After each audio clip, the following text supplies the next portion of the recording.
ಮುಂದೆ ಬರುವಾಗ ಈ ಮಾರ್ಕು ಸುವಿಶೇಷ 12ನೇ ಅಧ್ಯಾಯದಲ್ಲಿ 14ನೇ ವಾಕ್ಯದಿಂದ 15ನೇ ವಾಕ್ಯ ತನಕ ಓದುವಾಗ ಅನೇಕ ಸಾರಿ ನೀವು ಓದಿರ್ಬೋದು, ಕೇಳಿರ್ಬೋದು ಈ ವಿಷಯ. ಆಗ ಇದರಲ್ಲಿ ಇರುವುದು ಪರಿಸೇರು ಒಂದು ಟ್ರಿಕ್ ಆಗಿ ಯೇಸು ಕ್ರಿಸ್ತನ ಯಾವುದೇ ರೀತಿಯಲ್ಲಿ ಆಗಲೂ ಅವ್ರ ಮಾತಲ್ಲಿ ಒಂದು ತಪ್ಪು ಸಾಕ್ಷಿ ಮುಖಾಂತರವಾಗಿ ಕಂಡಿಟ್ಟು ಅದು ಮುಖಾಂತರವಾಗಿ ಇವ್ರ ಮೇಲೆ ಒಂದು ಕೇಸ್ ಫೈಲ್ ಮಾಡಿ ಹೇರೋದ್ ರಾಜ ಮುಖಾಂತರವಾಗಿ ಸೀಸರ್ ಹತ್ರ ಇವರ ಕರ್ಕೊಂಡು ಹೋಗ್ಬೇಕು. ಸೀಸರ್ ಹತ್ರ ಹೋಗಿದ್ರೆ ಸಿರಚೇರ ಕೊಲೆ ಇದಾಗಬೇಕು ಇವರಿಗೆ. ಯಾಕೆ ಆ ಥರ ಅವ್ರು ಯೋಚನೆ ಮಾಡಿದಂದ್ರೆ ಆ ಕಾಲದಲ್ಲಿ ಪರಿಸೇರದು ಮಾತು ಜನಗಳು ಕೇಳೋದ್ರಿಂದ ಸ್ವಲ್ಪ ದೂರ ಹೋಯಿತು. ಯಾಕೆಂದ್ರೆ ಯೇಸು ಕ್ರಿಸ್ತು ಪರಿಸೇರದ ಕಟ್ಟಳೆಗಳಕ್ಕೆಲ್ಲ ಅನೇಕ ವಿಷಯದಲ್ಲಿ ಅವರು ಎದುರಿಸಿ ವಿಪರೀತವಾಗಿ ಮಾತಾಡಿ ಜನಗಳಿಗೂ ಹೇಳಿಕೊಡ್ತಾರೆ. ಶಾಬತ್ತೆಂಬ ದಿನ ಅಲ್ಲ ಮುಖ್ಯ, ಇದು ಮುಖ್ಯ. ಆ ರೀತಿಯಾಗಿ ಅನೇಕ ಉದಾಹರಣೆಗಳು ನೀವು ವಾಕ್ಯದಲ್ಲಿ ನೋಡಬಹುದು. ಪರಿಸೇರಕ್ಕೊಂಥರ ಒಂದು ಭ್ರಮೆ, ಇಲ್ಲಾಂದ್ರೆ ಒಂದು ಭಯ ಬಂತು. ಈ ವ್ಯಕ್ತಿ ಈ ಥರ ಮಾಡಿ ಏನಾಗುತ್ತೆ, ಒಂದು ದಿನ 10 ವರ್ಷ 5 ವರ್ಷ ಹೋಗಿದಂದ್ರೆ ಇವರು ಎಲ್ಲ ಜನಗಳು ಅವ್ರ ಕಡೆ ಸೇರ್ಕೊಂಡು ಪರಿಸೇರನ್ನ ಕೊಲೆ ಮಾಡ್ತಾರೆ. ಇದೇ ರೀತಿ ಏನು ಆಗಬಹುದಾ? ಯಾಕೆಂದ್ರೆ ಜನಗಳೆಲ್ಲ ಇವ್ರ ಹಿಂದ್ಗಡೆ, ಈಗ ಆಗಿರಲಿ ಆ ಕಾಲದಾಗಿರಲಿ, ಸಮೂಹದಲ್ಲಿ ಶ್ರೀಮಂತರಾಗಿರುವರೆಲ್ಲ ಅವ್ರದ್ದು ಸಂಪ್ರದಾಯ ಕೆಳಗಡೆನೆ ಇರ್ತಾರೆ. ಯಾವುದು ಧರ್ಮವಾಗಿರಲಿ, ಕ್ರೈಸ್ತರಾಗಿರಲಿ, ಮುಸಲ್ಮಾನ ಆಗಿರಲಿ, ಹಿಂದೂ ಆಗಿರಲಿ, ಯಾರಾಗಿರಲಿ, ಸಂಪ್ರದಾಯ ಬಿಟ್ಟು ಹೊರಗಡೆ ಬರುವವರೆಲ್ಲ ಯಾರಂದ್ರೆ ಕೆಳಗಡೆ ಇರುವ ಸೊಸೈಟಿಗಳನ್ನ ಇಲ್ವಾ, ಅವರನ್ನೇ ವಿಶ್ವಾಸಕ್ಕೆ ಬರುವುದು. ಯಾಕೆಂದ್ರೆ ಅವ್ರಿಗೆ ಎಲ್ಲಿಯೇ ಅವ್ರಿಗೂ ಸಪೋರ್ಟ್ ಇಲ್ಲ. ಕ್ಯಾಥಲಿಕ್ನ ಒಳಗಡೆ ಆಗಿರಲಿ, ಹಿಂದೂ ಒಳಗಡೆ ಆಗಿರಲಿ, ಯಾರಾಗಿರಲಿ ಬರುವವರೆಲ್ಲ ಶ್ರೀಮಂತರಾಗಿ ಬರುವವರು ಸ್ವಲ್ಪನೇ. ಇಲ್ಲಂದ್ರೆ ಯಾರಾಗಲಿ ಓದಿ ಅರ್ಥ ತಿಳ್ಕೊಂಡು ಬರಬೇಕು. ಆ ಥರ ಬರೋರೆಲ್ಲ ಸ್ವಲ್ಪನೇ. ಮತ್ತವರೆಲ್ಲ ಯಾರು? ಬಡವರು, ಸಮಸ್ಯೆ ಇರುವವರು, ಕಾಯಿಲಿರುವವರು, ಎಲ್ಲಿನೂ ಸಹಾಯ ಇಲ್ಲ, ಆ ಥರ ವ್ಯಕ್ತಿಗಳು ಬಿಡುಗಡೆಗೆ ಈ ಥರ ವ್ಯಕ್ತಿಗಳನ್ನೇ ಕ್ರೈಸ್ತಗೊಳಗಡೆ ಬರ್ತಾರೆ. ಈಗಲೂ ಆ ಥರ ಜನಗಳನ್ನು ಬರುವುದು. ಆ ಕಾಲದಲ್ಲಿ ಆ ಥರ ಈಗಲೂ ನಿಮಗೆ ನೋಡ್ಬೋದು. ಇಲ್ವಾ, ಚೆನ್ನಾಗಿ ಸೆಟ್ಲ್ ಆಗಿ ಫೈನಾನ್ಷಿಯಲಿ ಫಿಟ್ ಆಗಿರೋರು ಯಾರು ಕ್ರೈಸ್ತರು. ಅಯ್ಯೋ ಹೋಗಪ್ಪ, ನಮ್ಮ ದೇವರೇ, ನಾವು ಇದೇ ಮಾರ್ಗದಲ್ಲಿ ಹೋಗೋಣ. ಉದಾಹರಣೆ, ಅಲ್ಲಿನ ಒಂದು ಶ್ರೀಮಂತ ಬಂದು ಯೇಸನ ಹತ್ರ ಕೇಳಿದಾನಲ್ಲ, ಪರಲೋಕ ದಾರಿ ಏನೋ ಅವರಿಗೆ ಉತ್ತರ ಕೊಟ್ಟಿದೆ. ಅವನೇನು ಮಾಡಿದಾನೆ? ಒಪ್ಕೊಂಡಿದ್ದಾನೆ? ಇಲ್ಲ, ಮನ ದುಃಖದಲ್ಲಿ ವಾಪಸ್ ಹೋಗಿದ್ದಾನೆ. ಅದಕ್ಕೆ ಅವ್ರು ಹೇಳಿದ್ರು ಶ್ರೀಮಂತರು ಹೋಗೋದು ಕಷ್ಟ, ಹೋಗಲ್ಲ ನಾವು ಹೇಳಿಲ್ಲ, ಕಷ್ಟ ಹೇಳಿಲ್ಲ. ಇದೇ ವಿಷಯ. ಸೊ ಪರಿಸರ ಕಾಲದಲ್ಲಿಯೂ ಆ ಕಾಲದಲ್ಲಿಯೂ ಅನೇಕ ಶ್ರೀಮಂತರು ಇತ್ತು ಅವ್ರ ಜೊತೆಗೆ. ಹಾಗೆ ಲೆಕ್ಕ ನೋಡಿದ್ರೆ ಆ ಥರ ವ್ಯಕ್ತಿಗಳು ಕಮ್ಮಿ. ಇವ್ರ ಜೊತೆ ಹಿಂದ್ಗಡೆ ಆ ಥರ ಇಲ್ಲ. 5,000 4,000 ಜನಗಳೆಲ್ಲ ಹೋಗ್ತಾರೆ. ಹೋಗೋರ್ಗೆಲ್ಲ ಊಟ ಏನೇನೋ ಸಿಕ್ಕುತ್ತೆ, ಕಾರ್ಯವಾಸಿ. ಯಾವ್ದು ರೀತಿಯಲ್ಲಿ ಇವರ ನಾವು ತಡೆಯಲು ಮಾಡಬೇಕು, ಇದು ನಿಲ್ಲಿಸ್ಬೇಕು. ಇಲ್ಲಂದ್ರೆ ಯಹೂದ ಮಾರ್ಗ ಎಂಬುದು ಹೋಗುತ್ತೆ. ಯಹೂದ ಮಾರ್ಗ ಇರೋ ಕಾಲದಂಗ ಇವ್ರಿಗೆ ಮುಖ್ಯ ಸ್ಥಾನ. ಯಾರಿಗೆ? ಪರಿಸೇರಕ್ಕೆ. ಇಲ್ಲಂದ್ರೆ ಅವ್ರಿಗೆ ಯಾರು ಸ್ಥಾನ ಕೊಡುವುದಿಲ್ಲ. ಸೊ ಅನೇಕ ಪ್ಲಾನ್ ಆಗಿ ಅವರು ಬಂದಿದೆ. ಏನೊಂದು ರೀತಿಯಾಗಿ ಇವರೇ ತಪ್ಪು ಕಂಡಿಡಬೇಕು. ಅದಕ್ಕೆ ಮುಂದಿನ ವಿಷಯ, ಮುಂದೆ ನಾವು ನೋಡುವ ವಿಷಯ ಮುಂದೆ ನೋಡಿದ್ರು ಅವರು ಕೇಳ್ತಾರೆ, ಯೋಹಾನ ಸ್ನಾನಿಗನ್ ಹೇಳುದು ನಿಜನ? ಅವನ ದೇವಗಡೆದು ಬಂದ ವ್ಯಕ್ತಿ ಏನು ಕೇಳ್ತಾರೆ. ಇವರು ಉತ್ತರ ಕೊಡ್ತಾರೆ, ಸರಿ ನಾನು ಅದಕ್ಕೆ ನಿಮ್ಗೊಂದು ಪ್ರಶ್ನೆ ಕೇಳ್ತೀವಿ. ಯೋಹಾನ ಸ್ನಾನಿ ಕೊಟ್ಟಿರುವ ಸ್ನಾನ ಪ್ರಪಂಚದಿಂದ ಬಂದಿದ, ಇಲ್ಲ ಆಕಾಶದಿಂದ ಬಂದಿದ? ಯಾಕೆ ಅವರ ವಿಷಯ ಕೇಳಿದ್ರೆ ಇವರು ಮಾಡುವ ಅಧಿಕಾರ ವಿಷಯಗಳೆಲ್ಲ ಇವ್ರಿಗೆ ಈ ಪರಿಸರಕ್ಕೆ ಒಪ್ಕೊಳ್ಳೋದಕ್ಕೆ ಸಾಧ್ಯ ಇಲ್ಲ. ಸೊ ಯಾವ್ದು ಅಧಿಕಾರದಲ್ಲಿ ಇದೆಲ್ಲ ಆಗುತ್ತೆ ನಿಮಗೆ? ಯೋಹಾನ ಸ್ನಾನಿ ಇವ್ರ ಬಗ್ಗೆ ಏನೇನು ಹೇಳಿ, ಇದೆಲ್ಲ ಏನು ವಿಷಯ? ಅದೇ ಒಂದು ಕೇಳಿದ್ರು. ಸೊ ಆ ಥರ ಪ್ರಶ್ನೆ ಯೇಸು ಕ್ರಿಸ್ತು ಕೇಳೋರ್ಗೆ ಉತ್ತರ ಕೊಡೋಂಗಿಲ್ಲ. ಮನುಷ್ಯರ ಕಡೆ ಬಂದ ವಿಷಯ ಹೇಳಿದ್ರೆ ಮನುಷ್ಯರೆಲ್ಲ ಯೋಹಾನ ಸ್ನಾನಿ ಯಾರನ್ನು ಒಪ್ಕೊಳ್ತಾರೆ? ಪ್ರವಾದಿಯನ್ನು ಒಪ್ಕೊಳ್ತಾರೆ. ಜನಗಳು ಎದುರಿಸ್ತಾರೆ, ಪ್ರವಾದಿನೇ ನೀವು ಸಾದಾ ವ್ಯಕ್ತಿನ ಹೇಳ್ತೀರಾ ಅಂತ ಹೇಳ್ತಾರೆ. ಇಲ್ಲ, ದೇವರ ಕಡೆಯಿಂದ ಬಂದಿರೋ ಉಪದೇಶ ಹೇಳಿದ್ರೆ ನೀವು ಯಾಕೆ ಅದು ನಂಬಿ ಇಲ್ಲ ಅಂತ ಕೇಳ್ತಾರೆ. ಅಲ್ಲಿ ಇವರು ಹೇಳಿದ್ರು ನಮ್ಗೆ ಗೊತ್ತಿಲ್ಲ, ಇವರು ನಮ್ಗೆ ಗೊತ್ತಿಲ್ಲ. ತಿರುಗ ನೋಡಿ ಇನ್ನೊಂದು ಟ್ರಿಕ್ ಆಗಿ ಇವ್ರು ಬಂದಿದೆ. ಇವ್ರು ಬಂದಿದೆಲ್ಲ ತಿಳ್ಕೊಳ್ಳೋದಕ್ಕಲ್ಲ, ತಪ್ಪು ಕಂಡಿಡಕ್ಕೆ. ಯಾಕೆ ಒಂದು ಜಾಗದಲ್ಲಿ ನಾವು ನೋಡಬಹುದು, ಲೋಕ ಸುವಿಶೇಷ 10ನೇ ಅಧ್ಯಾಯ ಕಾಣಿಸ್ತಾ ಅಲ್ಲಿ ಇದೆ. ಶಿಷ್ಯರು ಹೇಳ್ತಾರೆ, ಗುರುವೇ ನಾವು ಹೆಸರು ಬಿಟ್ಟು ಹೋಗೋಣ, ಯಾಕೆಂದ್ರೆ ನಿಮ್ಮ ಅರೆಸ್ಟ್ ಮಾಡೋಕ್ಕೆ ಹೆರೋದ್ ರಾಜ ಆಟ್ಲ ಕಳಿಸಿದ್ದಾರೆ.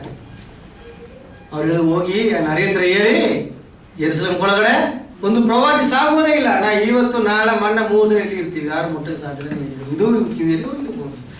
ಸೊ ಅವ್ರ ಚಿಂತೆ ಏನೊಂದು ಮಾಡಿ ಹೆರೋದ್ ರಾಜನ ಜಯಿಸಿ ತಿರ್ಗ ರಾಯನ ಹತ್ರ ಯುದ್ಧಕ್ಕೆ ಹೋಗಿ ಏನೇನೋ ಪ್ಲಾನ್ ಇವರು ಹೃದಯದಲ್ಲಿ ಇರ್ಬೋದು. ಅದು ಹೊರಗಡೆ ತಗೊಂಡು ಬರಬೇಕು.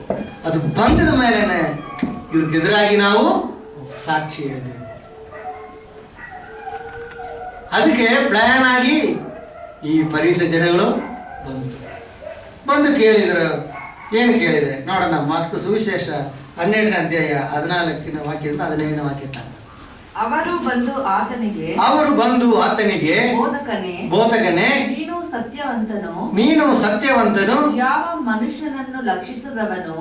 ಮನುಷ್ಯನನ್ನು ಲಕ್ಷಿಸಿದವನು ಎಂದು ನಮಗೆ ತಿಳಿದದೆ. ಯಾಕೆಂದರೆ ನೀನು ಮನುಷ್ಯರ ಮುಖದಾಕ್ಷಿಣ್ಯ ಮಾಡದೆ ದೇವರ ಮಾರ್ಗವನ್ನು ಸತ್ಯವಾಗಿ ಬೋಧಿಸುತ್ತಿ. ಕೈಸರಿಗೆ ಕಪ್ಪ ಕೊಡುವುದು ನ್ಯಾಯವೋ ನ್ಯಾಯವಲ್ಲವೋ. ನಾವು ಕೊಡಬೇಕೋ ಇಲ್ಲವೇ ಕೊಡಬಾರದು ಎಂದು ಕೇಳಿದನು. ಆದರೆ ಆತನು ಅವರ ಕಪಟವನ್ನು ತಿಳಿದು ಅವರಿಗೆ ನೀವು ನನ್ನನ್ನು ಯಾಕೆ ಶೋಧಿಸುತ್ತೀರಿ? ಒಂದು ನಾಣ್ಯವನ್ನು ತಂದು ನನಗೆ ತೋರಿಸಿರಿ ಎಂದನು. ಅವರು ಅದನ್ನು ತಂದಾಗ ಆತನು ಅವರಿಗೆ ಇದರ ರೂಪವು ಮತ್ತು ಮೇಲ್ಬರಹವು ಯಾರದು ಎಂದು ಕೇಳಿದ್ದಕ್ಕೆ ಅವರು ಆತನಿಗೆ ಕೈಸರನದು ಎಂದು ಉತ್ತರ ಕೊಟ್ಟರು. ಆಗ ಯೇಸು ಪ್ರತ್ಯುತ್ತರವಾಗಿ ಅವರಿಗೆ ಕೈಸರನಿಗೆ ಸಂಬಂಧಪಟ್ಟವುಗಳನ್ನು ಕೈಸರನಿಗೂ ದೇವರಿಗೆ ಸಂಬಂಧಪಟ್ಟವುಗಳನ್ನು ದೇವರಿಗೂ ಸಲ್ಲಿಸಿರಿ ಎಂದು ಹೇಳಿದನು. ಇದಕ್ಕೆ ಅವರು ಆತನ ವಿಷಯದಲ್ಲಿ ಆಶ್ಚರ್ಯಪಟ್ಟರು. ನೋಡಿದ ಎಷ್ಟು ಚಾಲಕಾಗಿ ಬಂದು ದೇವರ ಗುರುವೇ ತುಂಬಾ ಒಳ್ಳೆಯವರು, ನಿಜ ಮಾತ್ರನೇ ನೀವು ಹೇಳ್ತೀರಾ, ಯಾರ್ದು ಮುಖದಾಕ್ಷಿಣಿ ನೋಡಲ್ಲ, ಯಾರ ಮೇಲೆ ನಿಮ್ಗೆ ಭಯ ಎಂಬುದು ಇಲ್ಲ, ನೀವು ಹೇಳೋದೆಲ್ಲ ಸತ್ಯನೇ. ನೋಡಿ ಈಗ ಇಷ್ಟು ಮಾತು ಯಾಕೆ ಅವ್ರು ಹೇಳಿದ್ದಾರೆ, ನೀವು ಸುಳ್ಳು ಹೇಳಬಾರದು, ಹೃದಯದ ವಿಷಯ ನಿಜವಾಗಿ ಹೇಳು. 14ನೇ ವಾಕ್ಯ. ಅವರು ಬಂದು ಆತನಿಗೆ ಬೋಧಕನೇ ನೀನು ಸತ್ಯವಂತನು, ಯಾವ ಮನುಷ್ಯನನ್ನು ಲಕ್ಷಿಸಿದವನು. ನೋಡಿದ್ರೆ ಯಾವ ಮನುಷ್ಯನ ಲಕ್ಷಿಸಿದ, ಯಾವ ಮನುಷ್ಯದ ಯಾರು ಹೇರೋದು ರಾಜ. ಅರ್ಥ ಆಯ್ತಾ? ಆಮೇಲೆ ನನಗೆ ಏನು ಯೋಚನೆ ಏನ್ ಮಾಡ್ತಾವ ಎಂಬ ಚಿಂತೆ ನನಗಿಲ್ಲ. ಹಾಗೆ ನಿಜ ವಿಷಯ ಹೇಳಿ. ನಾವು ಕೈಸರಿಗೆ ಕಪ್ಪ ಕೊಡುವುದು ನೋಡಿದ್ರೆ, ಯಾಕೆಂದ್ರೆ ರಾಜನ ಮೇಲೆ ಬಾಯಿ ಇಲ್ಲದ ವ್ಯಕ್ತಿ, ಅವನ ಚಿಂತನೆ ಏನಿರ್ಬೋದು, ಈ ರಾಜ ನಾವು ಜಯಿಸ್ಬೇಕು, ಅದಕ್ಕೆ ರಾಜರಲ್ಲಿ ಬಾಯಿ ಇಲ್ಲ. ಆಗ ಕಪ್ಪ ಕೊಡ್ಬೋದಾ ಇಲ್ವಾ ಕೈಸರಿಗೆ? ಅವ್ರು ಯೋಚನೆ ಮಾಡಿರ್ಬೋದು. ಯೇಸು ಕ್ರಿಸ್ತು ಟಕ್ಕನೆ ಹೇಳ್ಬೋದು, ಬೇಡ ಬೇಡ ಬೇಡ ಬೇಡ, ನಾವಿದೆ, ಧೈರ್ಯವಾಗಿರ್ರಿ, ನೀ ಯಾಕೆ ಕಪ್ಪ ಕೊಡುವುದು? ಕಪ್ಪ ಕೊಡಬೇಡ. ಕೈಸರು ರೋಮಪುರಲ್ಲಿ ಕೂತ್ಕೊಂಡಿದ್ದಾರೆ, ನಾವು ಇಸ್ರೇಲ್ ಇದ್ರೆ ನಾವು ಕಷ್ಟಪಟ್ಟು ಬೆಳೆಸಿ ಬರುವ ವಿಷಯಗಳಕ್ಕೆಲ್ಲ ಅವನಿಗೆ ಕಪ್ಪ ಕೊಡ್ಬೇಕಾ? ಬೇಡ ಬೇಡ, ನಾನಿದೆ, ಸ್ವಲ್ಪ ಕಾಲ ವೆಯ್ಟ್ ಮಾಡಿ, ನಾನು ಹಿಂದೆಗಳು 10,000 ಜನ ಸೇರಿ ನಾನು ಯುದ್ಧ ಮಾಡಿ ಜಯಿಸೋಣ, ತೋರಿಸ್ತೀನಿ ನಾನು ಯಾರು. ಈ ತರ ಅವರು ಉತ್ತರ ಕೊಡ್ಬೋದು ಎಂಬ ಚಿಂತೆ ಯಾರಿಗೆ ಬಂತು? ಈ ಜನಗಳಿಗೆ, ಪರಿಸರಕ್ಕೆ ಬಂತು. ಇಲ್ಲ. ನಾವು ಕೊಡೋದು ತಪ್ಪ ರೈಟ್ ಅಂತ ಕೇಳ್ತಾರೆ. ನಾವು ಎಂಬುದು ಯಾವರಲ್ಲಿ? ಇಸ್ರೋ ಜನಗಳು. ಅರ್ಥ ಆಯ್ತಾ? ಇಸ್ರೋ ಜನಗಳು ಕೈಸರ್ ಕೊಡಬೇಕಲ್ವ? ತಪ್ಪ ರೈಟ್? ಬೇಡ ಬೇಡ ಬೇಡ, ನೀವು ಕೊಡಬೇಡ ಇಸ್ರೋ ಜನಗಳಿಗೆ. ನಾನೇ ರಾಜನ್, ನನಗೆ ಕೊಡಬೇಕು ನೀವು. ನಾನು ರಾಜನ ಹೇಳ್ತೀನಿ, ನಾನು ರಾಜನಾಗಿ ಬರ್ತೀನಲ್ಲ ಆವಾಗ. ಈ ಚಿಂತ ಪರಿಸರಕ್ಕೆ ಮಾತ್ರ ಇಲ್ಲ, ಶಿಷ್ಯರಿಗಿತ್ತು. ಅದಕ್ಕೆ ಯೋವಾನ್ ತಾಯಿಗೆ ಕರ್ಕೊಂಡು ಬಂದು ರೆಕಮೆಂಡ್ ಮಾಡ್ತಾನೆ. ಯಾಕೋಬ ಯೋವಾನು, ನೀವು ರಾಜನಾಗಿ ಬರುವಾಗ ನಮ್ಮ ಮಕ್ಕಳನ್ನ ಬಲಗಡೆ ಒಬ್ಬನೇ ಎಳಗಡೆ ಒಬ್ಬನೇ ಕುಂಡ್ರಿಸೇಪ. ಅವ್ರಿಗೂ ಅದೇ ಚಿಂತೆ, ಪರಿಸರಕ್ಕೂ ಆ ಚಿಂತೆ. ರಾಜನಾಗಿ ಬರ್ಬೋದು. ಒಂದು ವೇಳೆ ಯೇಸು ಕ್ರಿಸ್ತು ರಾಜನಾಗಿ ಬಂದಿದ್ದಂದ್ರೆ ಅಷ್ಟೇ, ಪರಿಸೆ ಎಂಬುದು ಇಲ್ಲ. ಯಾಕೆ? ಅದಕ್ಕೆ ಮುಂಚೆನೆ ಇವರು ಪರಿಸೆ ವಿಷಯಗಳು, ಅವ್ರದ್ದು ಬೋಧನೆಗಳು, ಯಹೂದ ವಿಷಯಗಳು ಎಲ್ಲ ಇವರು ಎದುರಿಸಿ ವಿಪರೀತವಾಗಿ ಮಾತಾಡ್ತಾರೆ. ಶಾಪದ ದಿನ ಅಲ್ಲ ಮುಖ್ಯ, ಮನುಷ್ಯನಿಗಾಗಿ ಶಾಪದ ದಿನ ಇದೆ, ಆ ದಿನದಲ್ಲಿ ನೀವು ವಾಸಿ ಮಾಡಬಹುದು, ಕೈ ತೊಳೆಯುವುದಿಲ್ಲ, ಕೈ ತೊಳಿಬೇಕಾದ ಅವಶ್ಯಕತೆ ಇಲ್ಲ, ನೀವು ಬಾಯಿ ಒಳಗಡೆ ನೋಡಬೇಡ, ಎಲ್ಲ ಸಂಪ್ರದಾಯ ವಿರುದ್ಧವಾಗಿ ಇವರು ಹೇಳ್ತಾರೆ. ಒಂದು ವೇಳೆ ಈ ವ್ಯಕ್ತಿ ರಾಜನಾಗಿ ಬಂದಿದ್ರೆ ನಮ್ ಗದಿ ಅದೋ ಗದಿ. ಅದಕ್ಕೆ ಮುಂಚೆ ನಾವು ಎಚ್ಚರಿಕೆಯಾಗಿ ಇವರ ಕೊಲೆ ಮಾಡಬೇಕು. ಅದೇ ವಿಷಯ, ಬೇರೆ ಯಾವುದು ಅಲ್ಲ. ಒಂದು ವೇಳೆ ಈ ಕಾಲ ಪಾಲಿಟಿಕ್ಸ್ ಅನುಸಾರವಾಗಿ ಹೇಳೋದಂದ್ರೆ, ಈಗ ಬ್ರಾಹ್ಮಣ್ಸ್ಗಳಿಗೂ ಭಯ, ದಲಿತು ಮತ್ತು ಮೈನಾರಿಟಿ ಒಂದು ಆಗಿದೆ ಅಂದ್ರೆ ನಮ್ ಗದಿ ಅದೋ ಗದಿ. ಅದಕ್ಕೆ ನಮ್ಮ ದೇಶದಲ್ಲಿ ಈ ಥರ ಆಗುತ್ತೆ ವಿಷಯ. ಬ್ರಾಹ್ಮಿಣ್ಸ್ ಎಂಬುದು ಬರೀ 5%, 3% ಇದೆ. ಮತ್ತೆ 5 ಯಾರು ಹಿಂದೂಸು, ಎಲ್ಲ ದಲಿತರು, ಎಲ್ಲ OBC. ಆಗ ಇಷ್ಟು ಪರ್ಸೆಂಟೇಜ್ ಜನಗಳನ್ನೇ, ಬರೋ 10 ಇಲ್ಲ 5% ಜನಗಳನ್ನೇ ಆಳ್ಗೆ ಮಾಡುವುದು. ಇದೇ ರೀತಿ ಆ ಕಾಲದಲ್ಲಿ ಪರಿಸರ ಎಂಬುದು ಸ್ವಲ್ಪ, ಇಸ್ರೇಲ್ ಜನಗಳು ಎಂಬುದು ದೊಡ್ಡ ಗುಂಪು. ಅಷ್ಟು ಜನಗಳನ್ನೇ ನ್ಯಾಯ ಪ್ರಮಾಣ ಇಟ್ಕೊಂಡು ಇವರು ಆಳ್ಗೆ ಮಾಡುತ್ತಾರೆ. ಈ ಯೇಸು ಕ್ರಿಸ್ತು ಅದಕ್ಕೆ ವಿರೋಧಿಸಿ ಮಾತಾಡ್ತಾರೆ. ಅದಕ್ಕೆ ಜನಗಳೊಂದು ಗುಂಪು ಇವರೊಂದಿಗೆ ಹೋಗಿತ್ತು. ರಾಜನೇ ಇವರು ನರಿನ ಹೇಳಿದರು. ಒಂದು ವೇಳೆ ಇವ್ರಿಗೆ ಆ ಚಿಂತೆ ಇಲ್ಲ, ಒಂದು ವೇಳೆ ಯೇಸು ಕ್ರಿಸ್ತು ಅದರ ಉತ್ತರ ಕೊಟ್ಟಿದ್ದಂದ್ರೆ ಸಾಕ್ಷಿ ಮುಖಾಂತರವಾಗಿ ಹೆರೋದರ ಹತ್ರ ಹೇಳಿ, ರಾಯನ ಹತ್ರ, ಕೈಸರ ರಾಜ ಹತ್ರ ರೂಮ್ ಕಳಿಸಿ ಇವ್ರೇನ್ ಮಾಡಬೇಕು, ಕೊಲೆ ಮಾಡಬೇಕು, ತಲೆನೋವು ಹೋಯ್ತಪ್ಪ. ಇದೇ ಅವ್ರದ್ದು ಚಿಂತೆ. ಯೇಸು ಕ್ರಿಸ್ತು ಹೇಳ್ತಾರಲ್ಲ, ಯಾಕೆ ನನ್ನ ನೀವು ಶೋಧಿಸ್ತೀರ? ಸರಿ, ನಿಮ್ಮ ಪ್ರಶ್ನೆಗೆ ಉತ್ತರ ಕೊಡ್ತೀವಿ. ಒಂದು ನಾಣಯ ನನ್ನ ಕಡೆ ತಗೊಂಡ್ ಬಂದಾಯ್ತು. ಈ ತಲೆ ಚಿನ್ನೆಲ್ಲ ಯಾರ್ದು? ಅವ್ರು ಹೇಳುದು ಕೈಸರು. ಅಲ್ಲಿ ಬರೆದಿರೋ ವಿಷಯಗಳೆಲ್ಲ ಯಾರ್ದು? ಅದು ಕೈಸರು. ಕೈಸರ್ಗೆ ಉತ್ತರ ಏನ್ ಕೊಟ್ಟಿದ್ದಾರೆ ಅವರು? ಕೈಸರನಿಗೆ ಸಂಬಂಧಪಟ್ಟವುಗಳನ್ನು ಕೈಸರನಿಗೂ, ದೇವರಿಗೆ ಸಂಬಂಧಪಟ್ಟವುಗಳನ್ನು ದೇವರಿಗೂ ಸಲ್ಲಿಸಿರಿ. ಒಂದು ವೇಳೆ ಅವ್ರ ಈ ತರ ಹೇಳಿರ್ಬೋದಾಯ್ತು. ಆ ನಾಣ್ಯದ ಮೇಲೆ ತಲೆ ಬರಿದ ವಿಷಯಗಳೆಲ್ಲ ಕೈಸರದಲ್ಲ, ಬರೀ ಕೈಸರಿಗೂ ಇದು ಕಪ್ಪ ಕೈಸರಿಗೂ ಕೊಡು, ದೇವರಿಗೆ ಬೇಕಾಗಿರೋದು ಕೊಡು ಹೇಳಿರ್ಬೋದಾಯ್ತು. ಆಗ ಅಲ್ಲಿ ಹೇಳಿರುವ ವಿಷಯ ಕ್ಲೀನಾಗಿ ಕೊಟ್ಟಿದೆ. ಕೈಸರಕ್ಕೂ ಸಂಬಂಧಪಟ್ಟವುಗಳನ್ನು, ಸೊ ಅದು ಏನಿದೆ ಬಹುವಚನಲ್ಲಿ ಇದೆ. ದೇವರಿಗೆ ಸಂಬಂಧಪಟ್ಟವುಗಳನ್ನು, ಸೊ ಅಲ್ಲಿ ಬಹುವಚನದಲ್ಲಿದೆ. ಅವರು ಕಪ್ಪ ಕೊಡುವುದೆಲ್ಲ ಕೈಸರಕ್ಕೆ. ಅಂದ್ರೆ ನಾವು ಒಂದು ದೇಶದಲ್ಲಿ ವಾಸ ಮಾಡುವಾಗ, ಇಂಡಿಯಾ ದೇಶದಲ್ಲಿ ವಾಸ ಮಾಡುವಾಗ, ಇಂಡಿಯಾ ದೇಶ ನ್ಯಾಯ ಇದೆ, ರೂಲ್ಸ್ ಅಂಡ್ ರೆಗ್ಯುಲೇಷನ್ಸ್ ಇದೆ, ಅದಕ್ಕೂ ನಾವು ಪಾಲಕರಾಗಿರ್ಬೇಕು. ಅದು ನಾವು ಒಪ್ಕೊಳ್ಬೇಕು. ಬರೋ ಟ್ಯಾಕ್ಸ್ ಕೊಡ್ತೀನಿ ಸಾಧ್ಯ ಇಲ್ಲ, ಟ್ಯಾಕ್ಸ್ ಕೊಡಬೇಕು. ಮತ್ತು ಗೌರ್ಮೆಂಟ್ ಏನೇನು ಆಜ್ಞೆಗಳಿದೋ ಎಲ್ಲ ನಾವು ಪಾಲಿಸಬೇಕು. ಅದೇ ಕೈಸರು ಕೊಡೋದು ಬೇಕಾಗಿರುವಗಳನ್ನು ಕೈಸರು ಕೊಡೋದು ಹೇಳಿದರು. ಅದೇ ರೀತಿಯಾಗಿ ದೇವರಿಗೂ ಬೇಕಾಗಿರುವಗಳನ್ನು ದೇವರಿಗೆ ಕೊಡು. ಅಲ್ಲಿ ದಶಮಾಂಶ ಕಾಣಿಕೆ ಇದೆ. ಅನೇಕರು ಉದಾಹರಣೆ ಇಟ್ಕೊಂಡು ಹಣ ಇದೆ, ದೇವನಿಗೆ ಬೇಕಾಗಿರೋದು ಕೈಸರಿಗೆ ಪ್ರಶ್ನೆ ಕಪ್ಪ ಬಗ್ಗೆ. ಸೊ ಏನು ಯೋಚನೆ ಮಾಡ್ತಾರ, ಏನು ಹೇಳ್ತಾರೆ, ಕೈಸರಿಗೂ ನೀವು ಕಪ್ಪ ಕೊಡ್ತೀರಲ್ಲ, ಅದೇ ರೀತಿಯಲ್ಲಿ ದೇವರಿಗೆ ಕಪ್ಪ ದಶಮ ಕಾಣಿಕೆ ಎಂಬುದು ಆಗಿ ಫಿನಿಶ್, ಮ್ಯಾಟ್ ಕ್ಲೋಸ್. ಅದು ಅವರಲ್ಲಿ ಹೇಳಿ ಇಲ್ಲ. ಅದು ನಮ್ಮ ತಲೆ ಮೇಲೆ ಇರುವ ಕರ್ತವ್ಯ. ದಶಮ ಕೊಟ್ಟಿಲ್ಲ ಅಂದ್ರೆ ನೀವು ದೇವನನ್ನು ಕತ್ತುಕೊಳ್ಳುವುದು ಸಾಧ್ಯವೋ ಕೇಳ್ತಾರೆ ಮಲ್ಲಕ್ಕಿ ಪುಸ್ತಕದಲ್ಲಿ. ಸೊ ದೇವರಿಗಾಗಿರೋ ವಿಷಯಗಳು ಅದು ದೇವರಿಗೆ ಕೊಡಬೇಕು, ದಶಮ ಕಾಣಿಕೆ ಎಂಬುದು. ಅದೆಲ್ಲ ದೇವರಿಗೆ ಯಾವುದೆಲ್ಲ ನಾವು ಕೊಡಬೇಕು ಅವುಗಳನ್ನು ಎಂದರೆ ಅವರು ಆಜ್ಞೆ ನಾವು ಒಪ್ಪಿಕೊಂಡು ಅದಕ್ಕನುಸಾರವಾಗಿ ಜೀವನ ಮಾಡುವುದು. ಅದೇ ರೀತಿಯಾಗಿ ಕೈಸರಿಗೆ ಹೊರ ಟ್ಯಾಕ್ಸ್ ಕೊಡೋದು, ಕಪ್ಪ ಕೊಡೋದು ಮಾತ್ರವಲ್ಲ, ಆ ದೇಶದ ಆಜ್ಞೆಗಳನ್ನು ನಾವು ಒಪ್ಪಿಕೊಂಡು ಅದಕ್ಕೆ ಅನುಸಾರವಾಗಿ ಜೀವನ ಮಾಡುವುದೇ ಕೈಸರಿಗೂ ಬೇಕಾಗಿರುವುಗಳನ್ನು ಅವ್ರಿಗೆ ಕೊಟ್ಟಿದೆ.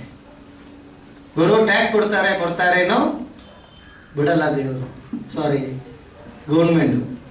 ಈಗ ಉದಾಹರಣೆ ಗಾಡಿ ಓಡಿಸ್ಕೊಂಡು ಹೋಗುವಾಗ ಹೈ ಸ್ಪೀಡಲ್ಲಿ ಹೋಗ್ತೀರಾ, ಹೈ ಸ್ಪೀಡಲ್ಲಿ ಹೋಗುವಾಗ ನಾನು ಟ್ಯಾಕ್ಸ್ ಕೊಡ್ತೀನಪ್ಪ, ನಾನು ಎಷ್ಟು ಬೇಕಂದ್ರೆ ಸ್ಪೀಡಲ್ಲಿ ಹೋಗ್ಬೋದು, ಹೇಳಕ್ಕಾಗತ್ತಾ?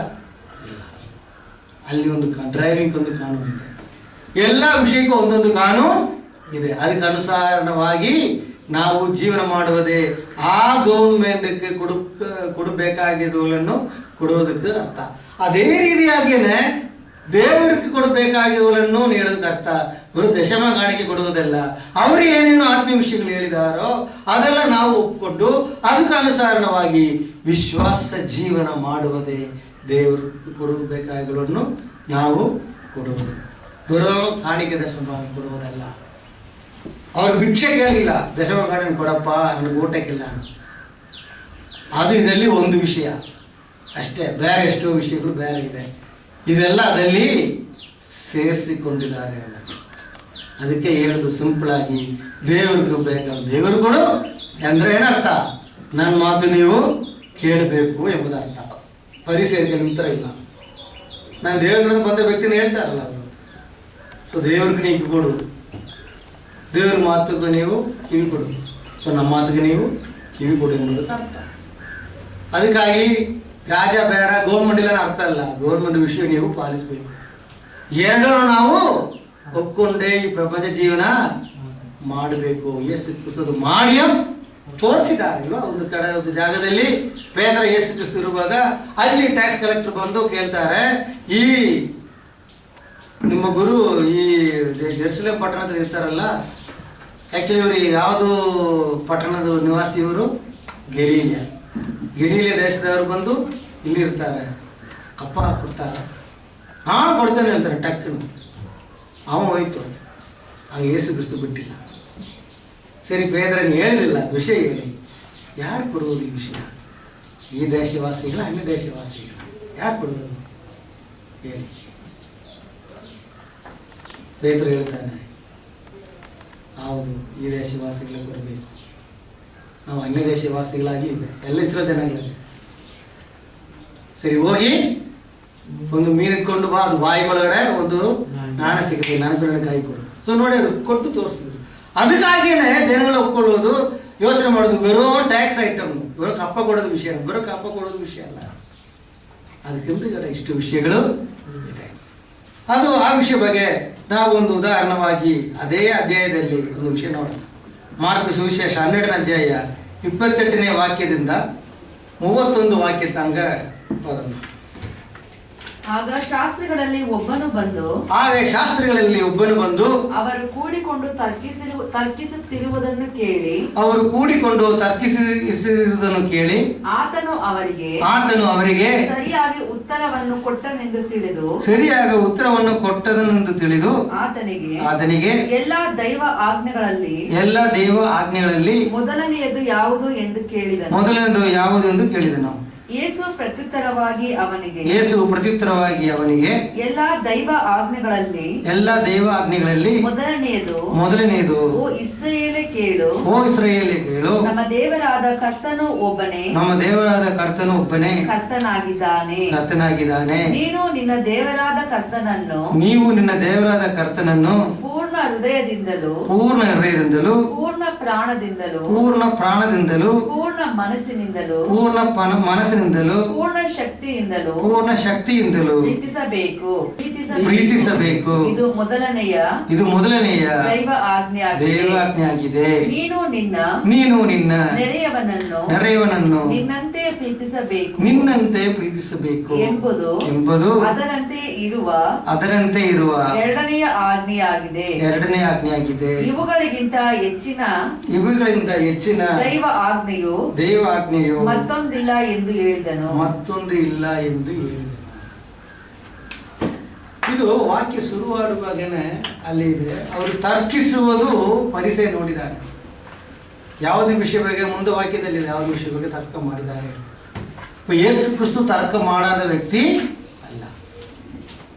ಯಾವುದು ವಿಷಯ ಬಗ್ಗೆ ತರ್ಕ ಮಾಡಿದ್ದಾರೆ? ಪರಲೋಕ ವಿಷಯ ಬಗ್ಗೆ ತರ್ಕ ಮಾಡಿದ್ದಾರೆ.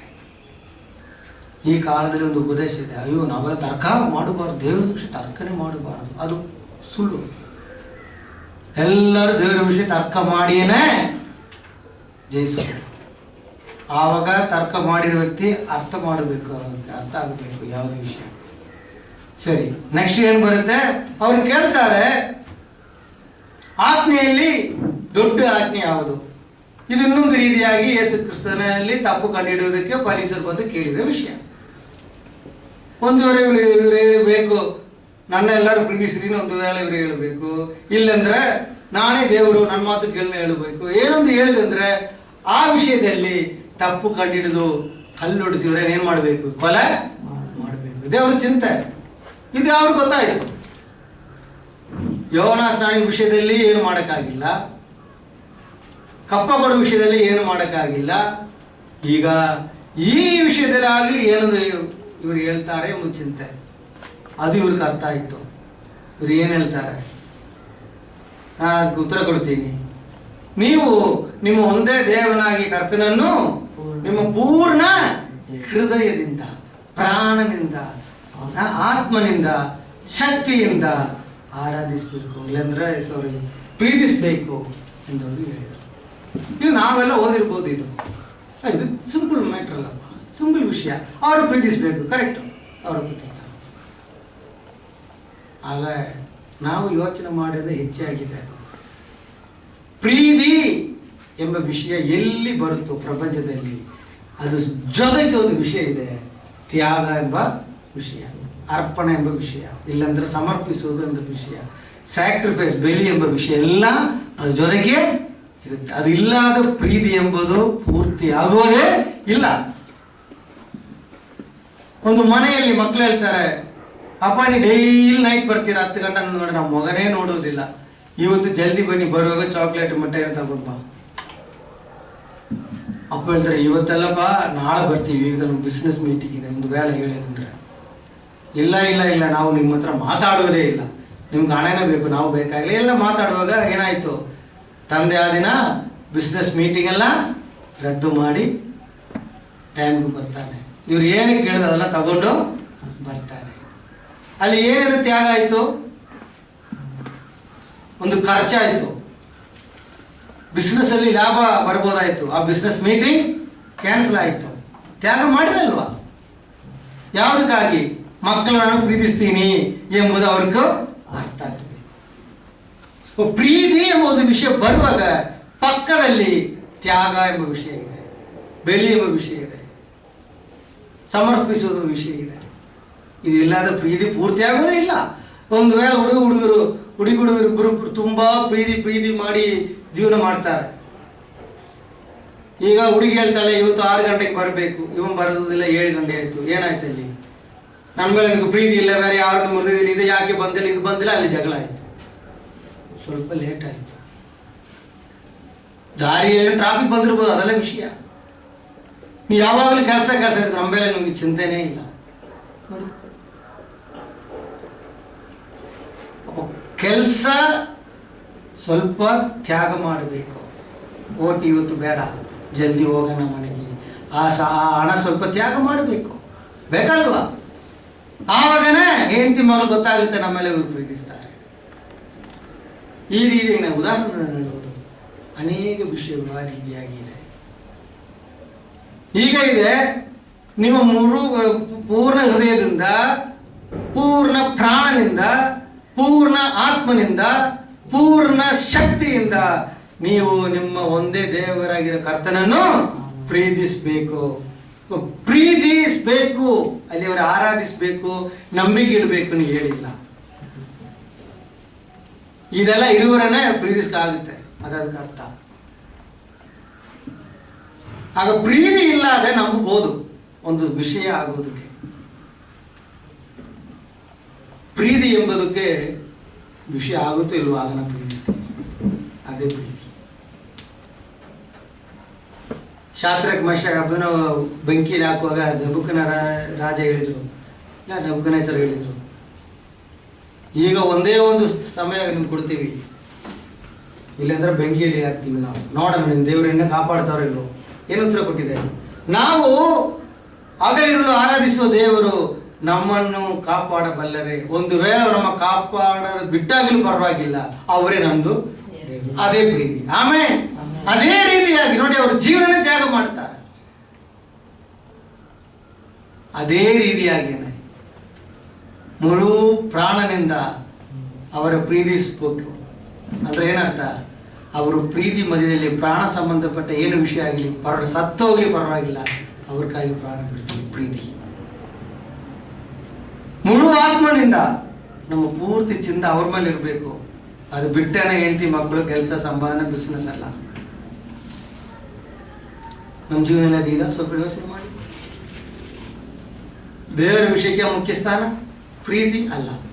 ನಮ್ಮ ಪ್ರೀತಿ ಎಲ್ಲ ಯಾವ್ದು ವಿಷಯಕ್ಕೆ? ನಮ್ಮ ಕೆಲಸ, ನಮ್ಮ ಸಂಪಾದನೆ, ನಮ್ಮ ವಿಷಯಕ್ಕೆ ಮುಖ್ಯ ಸ್ಥಾನ. ಇದೆಲ್ಲ ಆಮೇಲೆ ಹೋಗೋಣ. ಅಲ್ಲಿ ಎಲ್ಲಿ ತ್ಯಾಗ ಎಂಬುದಲ್ಲಿ ಇದೆ. ಟೈಮ್ ಆಯ್ತು ಹೋಗೋಣ, ಮತ್ತೆ ವಿಷಯ ಬಂದು ಮಾಡೋಣ, ಅಲ್ಲಿ ತ್ಯಾಗ ಅದಿಲ್ಲ. ಎಲ್ಲ ಫಿನಿಶ್ ಮಾಡಿ ಹೋಗೋಣ, ಏನು ಹೋಗ್ಲಿ ಬಂದು ನಾವು ನೋಡ್ತಾ ಇತ್ತಲ್ಲ, ಏನೂ ಆಗಲ್ಲ. ಎಲ್ಲ ಬರವಾರು ಇರುತ್ತೆ, ಅದು ಮುಂದಿನ ವಾರ ಇರುತ್ತೆ, ಎಲ್ಲಿ ಹೋಗಲ್ಲ. ನಾವು ನಮ್ಮ ಟೈಮಿಗೆ ಹೋಗಲ್ಲ.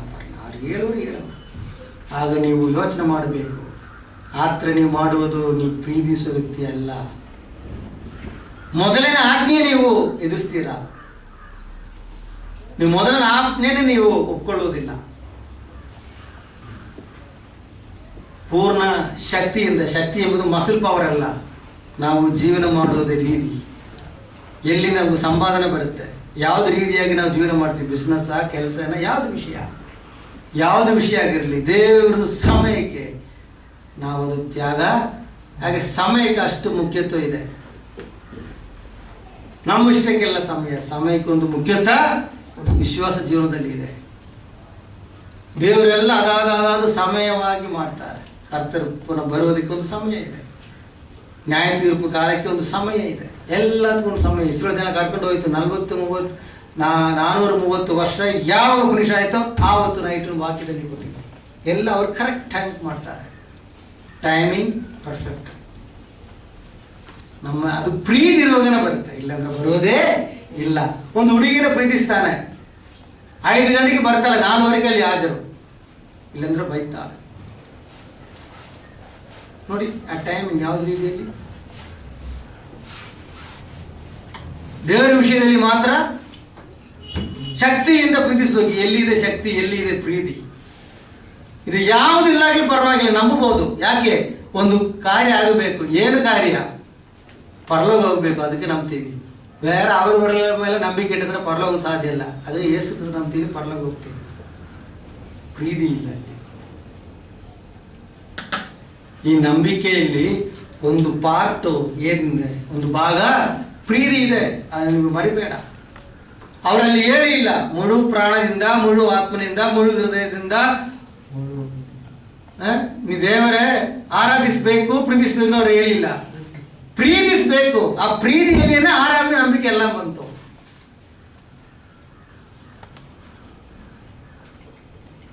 ಅರ್ಥ ಆಯ್ತಾ? ಪ್ರೀತಿಯಲ್ಲಿ ಎಲ್ಲ ಇದೆ. ಆಗ ನಂಬಿಕೆಯಲ್ಲಿ ಪ್ರೀತಿ ಇಲ್ಲ, ಪ್ರೀತಿಯಲ್ಲಿ ಎಲ್ಲ ಇದೆ. ಒಂದು ವಿಷಯ ಆಗ್ಬೋದು, ಆಗಬೇಕು, ಅದಕ್ಕಾಗಿ ನಂಬಬಹುದು, ಕಾರಣಕ್ಕಾಗಿ. ಅದವರೆಗೂ ಇಷ್ಟೊಂದು ವಿಷಯ ಅಲ್ಲ. ನೀವು ಯೋಚನೆ ಮಾಡಿ.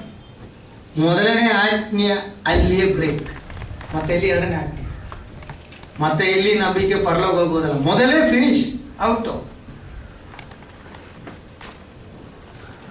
ಅರ್ಥ ಆಯ್ತಾ?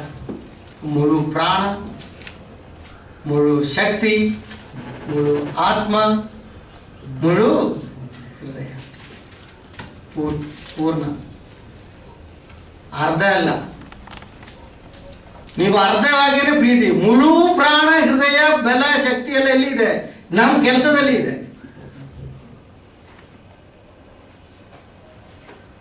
ಅಲ್ಲಿ ತ್ಯಾಗ ಇಲ್ಲ. ಅದೇ ನಾನು ಹೇಳುವುದು. ಸ್ಯಾಕ್ರಿಫೈಸ್ ಇಲ್ಲ, ಬೆಲೆ ಎಂಬುದು ಇಲ್ಲ. ಪ್ರೀತಿಸ್ತೀನಿ ಪ್ರೀತಿಸ್ತೀನಿ, ಎಲ್ಲಿದೆ ಪ್ರೀತಿ? ಎಲ್ಲಿದೆ ತ್ಯಾಗ? ನಮ್ದು ಒಂದು ಪೈಸೆಗೆ, ಒಂದು ಟೈಮ್, ಒಂದು ಸೆಕೆಂಡ್ ನಾವು ಬಿಡೋದಕ್ಕೆ ತಯಾರಲ್ಲ. ನಾವು ಇದೆಲ್ಲ ಅದೆಲ್ಲ ಆಗ್ಬಾರ್ದು. ನಮ್ದೆಲ್ಲ ಪೂರ್ತಿಯಾಗಿ ಈಗ ಹೋಗೋಣಪ್ಪ. ನಮ್ಮ ಜೀವನದಲ್ಲಿ ಯಾವ ವಿಷಯ ಅದೇ ರೀತಿಯೇ ಆಗುತ್ತೆ. ಅಲ್ಲಿ ಬಂದು ಯಾಕೆ ನಮ್ದು ಈ ಥರ ಆಗುತ್ತೆ ವಿಷಯ? ನೀವು ಎಲ್ಲಿ ದೇವರ ವಿಷಯ ಇಟ್ಟಿದ್ದೀರೋ, ನಮ್ಮ ಕುಟುಂಬದಲ್ಲಿ ಆಗೋ ವಿಷಯ ಅದೇ ರೀತಿ. ಒಂದು ಡೌಟ್ ಬೇಡ, ನಿಮಗೆ ಸಂಶಯ ಬೇಡ. ಇನ್ನೊಂದು ಅವರು ಹೇಳಿದ್ರು, ನೀವು ನಿನ್ನನ್ನು ಪ್ರೀತಿಸುವ ರೀತಿಯಲ್ಲಿ ನಿಮ್ಮ ನೆರೆಯನ್ನೇ ಪ್ರೀತಿಸಿ. ನಾವು ನಮ್ಮ ಪ್ರೀತಿಸ್ತಾರೆ ಎಂಬುದಕ್ಕೆ ಅರ್ಥ ಎಷ್ಟು ಸಮಯ ನಾವು ವ್ಯರ್ಥ ಮಾಡ್ತೀರ ನೋಡಿ. ಸ್ನಾನ ಮಾಡೋಕ್ಕೆ, ಕನ್ನಡಿ ಮುಂದೆ ನಿಂದು ಮೇಕಪ್ ಮಾಡೋಕ್ಕೆ, ಡ್ರೆಸ್ಸಿಂಗ್ ಮಾಡೋಕ್ಕೆ, ಒಳ್ಳೆದಾಗಿ ತೋರಿಸ್ಬೇಕು, ಒಳ್ಳೆದಾಗಿ ಅಲ್ವಾ? ಅದಕ್ಕೆಲ್ಲ ನಾವು ಮೇಕಪ್ ಮಾಡೋದು, ಡ್ರೆಸ್ಸಿಂಗ್ ಮಾಡೋದು. ಬೇಡ ಅಂತ ಅರ್ಥ ಅಲ್ಲ. ಯೋಚನೆ ಮಾಡಿ ನೋಡಿ, ಅದಕ್ಕೆ ಎಷ್ಟು ಸಮಯ ಖರ್ಚಾಗುತ್ತೆ, ಎಷ್ಟು ಸಮಯ ತ್ಯಾಗವಾಗುತ್ತೆ. 1 hour ಒಂದು ವೇಳೆ ನೀವು ಓಟಿ ಮಾಡಿದ್ರೆ 500 ರೂಪಾಯಿ ಸಿಗ್ಬೋದು. 1 hour ಕನ್ನಡಿ ಮುಂದೆ ನಿಂದು ಯಾರು ಕೊಡ್ತಾರ? ಅದು ಕೊಡಲ್ಲ. ಆಗಿಲೂ ನಾವು ಮಾಡ್ತೀವಿ. ಯಾಕೆ? ನಾವು ನಮ್ಮನ್ನು ಪ್ರೀತಿಸ್ತೀವಿ. ಅದೆಲ್ಲ ಒಂದಕ್ಕೊಂದು ಲಿಂಕ್. ಅದೇ ರೀತಿಯಾಗಿ ನೀವು ಇನ್ನು ನೆರೆಯನ್ನೇ ಪ್ರೀತಿಸಬೇಕು. ಆ ಪ್ರೀತಿ ಬರುವಾಗಲೂ ಸ್ವಲ್ಪ ತ್ಯಾಗ ಇದೆ. ಸಮಯ ತ್ಯಾಗ ಮಾಡಬೇಕು. ಅವ್ರ ಜೊತೆಗೆ ಅವ್ರಿಗೆ ಮಾತಾಡಬೇಕು. ಅವ್ರಿಗೇನು ಕೊರತೆ ಇದೆ ನಮ್ಮಿಂದ ಆಗೋ ರೀತಿಯಲ್ಲಿ ಅವ್ರಿಗೆ ಸಹಾಯ ಮಾಡಬೇಕು. ಈ ಸಹಾಯ ಮಾಡುವುದು ಎಲ್ಲಿಂದ? ನಾವು ಕಷ್ಟಪಟ್ಟು ಸಂಪಾದನೆ ಮಾಡಿ. ಸೊ ಪ್ರೀತಿಸ್ತೀವಿ ಎಂಬುದು ಗುರುತು ಅವರು ಕಲ್ತ್ಕೊಡುವುದು. ಸೊ ಪ್ರೀತಿ, ಸ್ಯಾಕ್ರಿಫೈಸ್ ಎರಡು ಒಂದಕ್ಕೊಂದು ಜೊತೆಗಿರುತ್ತೆ, ಸೇರಿರುತ್ತೆ. ಪ್ರೀತಿ ಬೇರೆ, ತ್ಯಾಗ ಬೇರೆ ಎಂಬುದಲ್ಲ. ಹಾಗೆ ಪ್ರೀತಿಯಲ್ಲಿ ತ್ಯಾಗ ಇದೆ. ಯೇಸು ಕ್ರಿಸ್ತು ನಮ್ಮ ಮೇಲೆ ಪ್ರೀತಿಸಿ ಅವ್ರದ್ದು ಪ್ರಾಣ ತ್ಯಾಗ ಮಾಡಿದ್ದಾರೆ. ಬೆಲೆಯಾಗಿದೆ. ಬೆಲೆ ಇಲ್ಲಂದ್ರೆ ಪ್ರೀತಿ ಇಲ್ಲ, ತ್ಯಾಗ ಇಲ್ಲಂದ್ರೆ ಪ್ರೀತಿ ಇಲ್ಲ. ಪ್ರೀತಿಯಲ್ಲಿ ತ್ಯಾಗ ಪ್ರೀತಿ ಎರಡು ಸೇರಿ ನಾವು ಅವರನ್ನು ಆರಾಧಿಸಬೇಕು. ಅದಕ್ಕಾಗಿ ಅವರು ನಮ್ಮ ಮೇಲೆ ಪ್ರೀತಿ ತೋರಿ ಆ ಪ್ರೀತಿ ಎಂಬುದು ಬಲಿ ಮುಖಾಂತರವಾಗಿ ತೋರಿಸಿದೆ. ಯಾಕೆಂದರೆ ಪ್ರೀತಿಸಬೇಕು ಎಂಬುದಲ್ಲಿ ತ್ಯಾಗ ಮಾಡಬೇಕು ಎಂಬ ಅರ್ಥ ಇದೆ. ಅವರು ಶಿಲುಬೆಯಲ್ಲಿ ಅದು ಮಾಡಿ ತೋರಿಸಿದ್ದಾರೆ. ಈ ವಿಷಯನೇ ಅವರು ಹೇಳಿದ್ದಾರೆ, ಕೈಸರಕ್ಕೂ ಬೇಕಾಗಿರೋದನ್ನು ಕೈಸರಕ್ಕೆ ಕೊಡಿ. ಬರೋ ಕಪ್ಪ ಕೊಡುವುದಲ್ಲ. ನಾನು ನನ್ನ ರಾಜನ, ನಮ್ಮ ಪ್ರೈಮ್ ಮಿನಿಸ್ಟರ್, ನಮ್ಮ ದೇಶನ ನಾನು ಪ್ರೀತಿಸ್ತೀನಿ ಅರ್ಥ ಇವರು ಇನ್ಕಮ್ ಟ್ಯಾಕ್ಸ್ ಕೊಡುವುದಲ್ಲ, ಮತ್ತು ಆಜ್ಞೆಗಳೆಲ್ಲ ನಾವು ಪಾಲಿಸುವುದು. ಅದೇ ಅದಕ್ಕೆ ಅರ್ಥ. ಅದು ನೀವು ಮಾಡಬೇಕು. ದೇವರಿಗೆ ಬೇಕಾಗಿರೋದನ್ನು ದೇವರಿಗೆ ಕೊಡಿ ಎಂದ್ರ ಅರ್ಥ ಬರೋ ದಶಮ ಗಾಡಿ ಕೊಡುವುದಲ್ಲ, ಅದು ನಮ್ದು ಕರ್ತವ್ಯ. ಪ್ರೀತಿಸ್ತೀನಿ ಅನ್ನೋದು ಅರ್ಥ ಏನು?